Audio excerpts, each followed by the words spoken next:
Hello mga Mima ko. So today ay magluluto na naman tayo. Alam nyo ba mga Mi, isa ito sa pinaka nahihirapan namin isipin everyday kung ano ang uulamin. Kasi alam nyo yun. Ewan ko, pero alam ko maraming relate dyan. Ano na naman kayong uulamin, ganun. Ano ba't nagda-dark? But anyway, magluluto na lang ako ng afritada ba ang tawag dito? Hindi ko to first time lutuin, pero request kasi ito ni Daddy. Gusto daw niya yung niluto ko dati na parang may orange. Yung may sauce daw. So, afritada nga yun. So, ang una kong ginagawa, ay, ang likot. Sinusutay ko muna yung, ang una kong ginagawa ay sinusutay ko muna yung carrots at saka patatas. Para medyo luto na siya mamaya. Madali lang naman itong lutuin.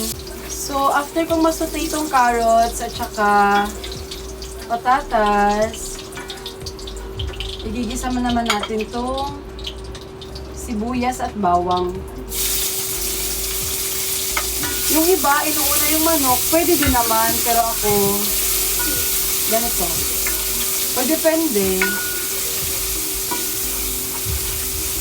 Hindi kami magla-live ni Daddy ngayon. Kaya nagluluto ako. Pag may live ako, hindi ako nagluluto. Si Daddy yung nagluluto.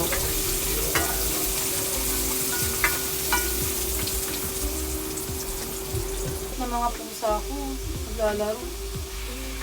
Nilalaro-laro nila yung baba ng ano ko. Ayan na siya. Tapos, talagyan ko ng pepper. Talagyan ko siya ng pepper.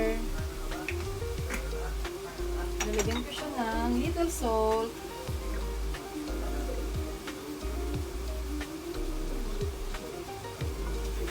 Tapos, ating takpan. Antayin lang natin maluto ng konti yung manok. Tapos, ilalagay natin yung tomato paste. Then, yung tomato sauce. Tapos, lemon thyme. Hello po, I'm Winter. Lalo siyang naging nonchalant mula nung nakapon siya. Nonchalant na ito, pero ngayon mas malala. Mas lalo siyang naging nonchalant. Wala talaga siyang pakialam as in. Tignan mo siya, oh. Pero cutie-cutie pa din. Winter, say hi na. Pero hindi siya agresibo. I mean, hindi siya masungit. Ang laki-laki niya na talaga. Ang bigat-bigat pa. There, say hi. Say hi.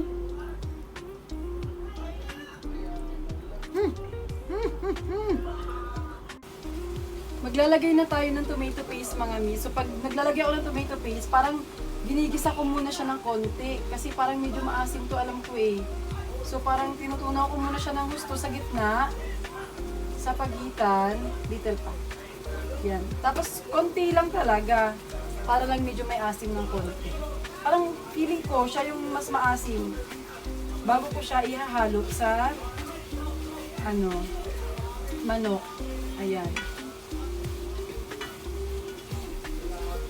Tapos hindi na ako nag-a-add ng water. Depende kung kailangan mag-add, nag-a-add ako. Pero siguro ngayon hindi na. Kasi lalagyan ko pa yun ng tomato sauce. Tapos ilagay na natin tong carrots. Yes, carrots. Itong patatas, ilagay ko na din.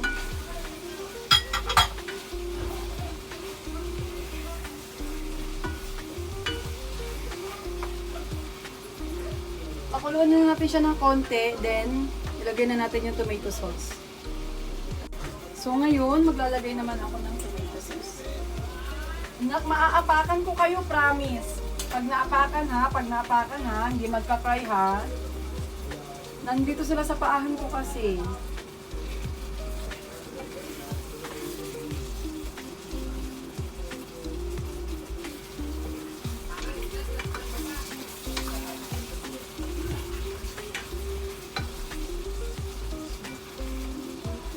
Lagay ko na rin itong bell pepper. Tapos, tatakpan natin siya ulit na a little bit. Luto na siya mga mima ko, so lalagyan ko siya ng cheese. Kunti lang, maggaganon lang ako ng cheese. Masarap to, promise.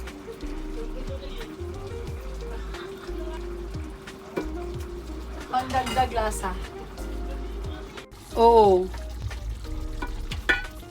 So, kainan na.